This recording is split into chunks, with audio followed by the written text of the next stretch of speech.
धुळे शहरातील प्रभाग क्रमांक 18 मध्ये मतदान केंद्रावर राडा झाल्याचं पाहायला मिळत आहे। मीरच्या मारुती प्राथमिक विद्या मंदिरातील मतदान केंद्रातील मतदान यंत्रांची तोडफोड करण्यात आली आहे। ही दृश्य धुळ्यातली आपण पाहतोय। खोली क्रमांक 1 मधील मतदान यंत्राची तोडफोड झाली आहे। भाजपच्या कार्यकर्त्यांनी खोली क्रमांक 1 मध्ये शिवीगाळ करत मतदान यंत्राची तोडफोड केल्याचा आरोप होतोय। शिवसेना शिंदे गटाचे जिल्हा प्रमुख सतीश महाले यांचा हा आरोप आहे। जवळपास अर्ध्या तासापासून मतदान प्रक्रिया या ठिकाणी खोळंबली आहे।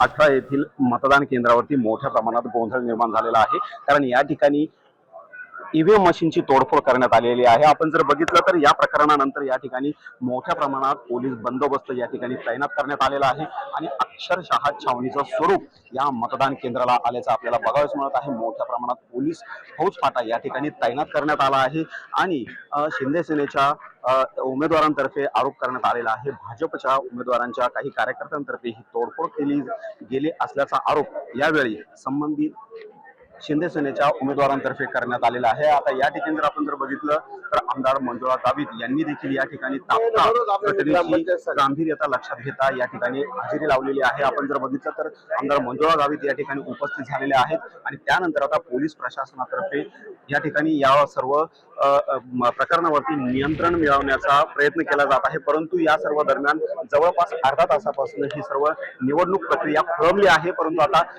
किती वेळानंतर ही निवडणूक प्रक्रिया सुरू होईल हे बघणं तितकंच औचित्याचं ठरणार आहे। भूषण आहे, साम टीव्ही न्यूज।